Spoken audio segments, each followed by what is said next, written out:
कुरुंदवाड येथील महाराणा प्रताप चौकात वाहतूक कोंडीची समस्या गंभीर। कुरुंदवाड शहरातील माळ भागावरील महाराणा प्रताप चौकात दिवसेंदिवस वाहतूक कोंडीची समस्या वाढत आहे। हा चौक श्रोजयसिंगपूर आणि इचलकरंजी शहराला जोडणारा महत्त्वाचा मार्ग आहे। तसेच सीमा भागाला जाणारे रस्तेही येथे एकत्र येतात, त्यामुळे या ठिकाणी सतत वाहनांची मोठी वर्दळ असते।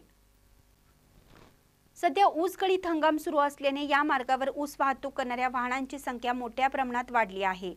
त्यामुळे रस्त्यावर ट्रॅफिक जाम होण्याचे प्रमाण अधिक दिसून येत आहे। त्यातच रस्त्याच्या कडेला अस्ताव्यस्तपणे लावली जाणारी वाहने आणि चौकात असणाऱ्या नाश्ता सेंटरवरील गर्दी यामुळे वाहतूक कोंडी अधिकच गंभीर होत आहे। वाहतूक सुरळीत करण्यासाठी स्थानिक प्रशासनाने उपाययोजना कराव्यात अशी मागणी वाहन चालक आणि नागरिकांकडून होत आहे। वाहतुकीस अडथळा ठरणाऱ्या अनधिकृत पार्किंगवर कारवाई करावी, तसेच वाहतुकीचे नियोजन प्रभावीपणे करावं अशी मागणी होत आहे। प्रशासनाने वेळेच लक्ष न दिल्यास ही समस्या अधिक गंभीर होऊ शकते। महानकरी न्यूजसाठी विकास लवाटे, कुरुंदवाड। ताज्या बातम्यांसाठी महानकरीला सबस्क्राइब करा आणि बेल आयकॉनला क्लिक करा।